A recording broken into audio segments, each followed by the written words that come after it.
شادی کی پہلی رات دولہا کھانا لے کر کمرے میں داخل ہوا۔ کھانے سے بہت اچھی خوشبو آ رہی تھی۔ کہنے لگا، آؤ کھانا کھاتے ہیں۔ بیوی بولی، میں نے دیکھا ہے تمہاری والدہ نے بھی کھانا نہیں کھایا، ان کو بھی بلا لو، پھر مل کر کھاتے ہیں۔ شوہر نے کہا، وہ سو گئی ہوں گی، انہیں چھوڑو، ہم دونوں کھاتے ہیں۔ بیوی اصرار کرتی رہی، پر وہ اسی بات پر مصر رہا کہ امی کو رہنے دو۔ جب بیوی نے شوہر کا یہ رویہ دیکھا تو اسی وقت طلاق کا مطالبہ کر دیا۔ شوہر بڑا حیران ہوا۔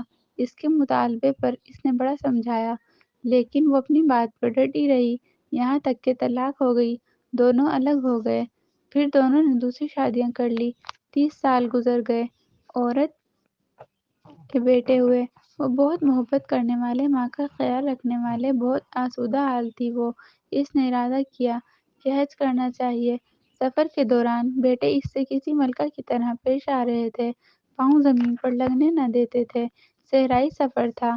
راستے میں ایک آدمی پر نظر پڑی جو بہت بری حالت میں بھوکا پیاسا، بال کھچڑی، کپڑے پرانے۔ اس عورت نے بیٹوں سے کہا، جاؤ دیکھو کون مسافر ہے، اسے اٹھاؤ، ہاتھ منہ دھلا کر کھانا کھلاؤ، پانی پلاؤ۔ چنانچہ بیٹا گئے، ماں نے جیسا کہا تھا ویسا کیا۔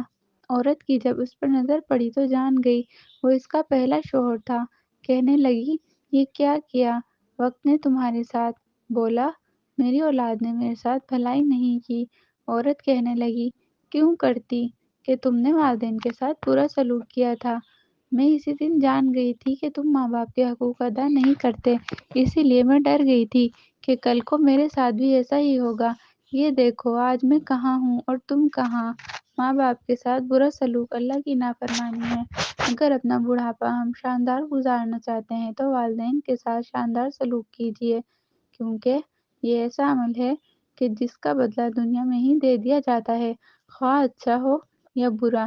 دوستو، اس طرح کی مزید اچھی ویڈیوز دیکھنے کے لیے ہمارے چینل کو سبسکرائب کریں۔ شکریہ۔